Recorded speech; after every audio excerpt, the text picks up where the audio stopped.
TGIF na naman mga kababayan. Para sa mga may lakad dyan, alamin natin kung magiging sunny o rainy ang ating weekend. Ihahatid yan ni Pag-asa Weather Specialist Benny Estereja.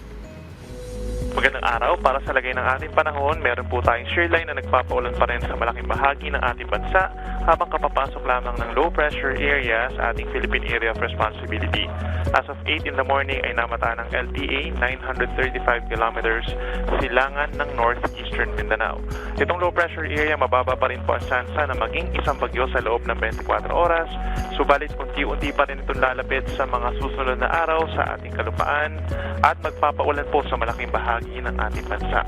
Ngayong araw, pinakamataas ang tsansa po ng mga pag-ulan dito sa Eastern Samar, Dinagat Islands, Surigao del Norte, and Surigao del Sur dahil po yan sa shear line.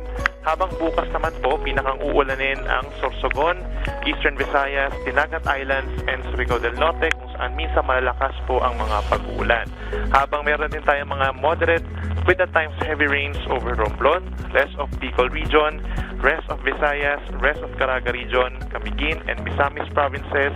Araw po yan ng November 18 bukas. Pagsapit naman po ng linggo, marami pa rin lugar magkakaroon ng mga pag-ulan, kabilang na ang Bicol region, Eastern Visayas, Dinagat Islands, and Surigao del Norte, habang meron naman tayong mga moderate with at times heavy rains sa Romblon, rest of Visayas, Agusan del Norte, Camiguin, Misamis provinces, at Zamboanga del Norte. Mag-ingat po sa mga posibleng pagbaha at pagbuho ng lupa sa mga nabanggit na lugar at mag-ingat din po sa mga posibleng mga heavy rainfall warnings, possible tayong magtaas niyan, and mga rainfall advisories.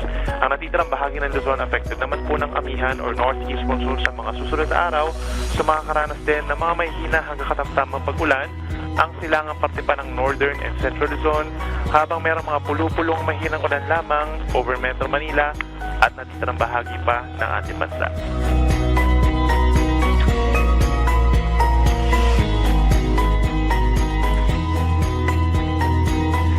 Para naman sa lagay ng mga dam update,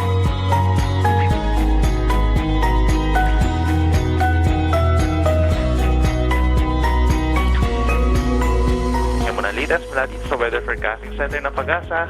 Ako si Benison Estereja. Maraming salamat Pag-asa Weather Specialist Benny Estereja. At paalala muli sa ating mga kababayan para maging ligtas sa lahat ng pagkakataon mula sa epekto ng pabago-bagong panahon.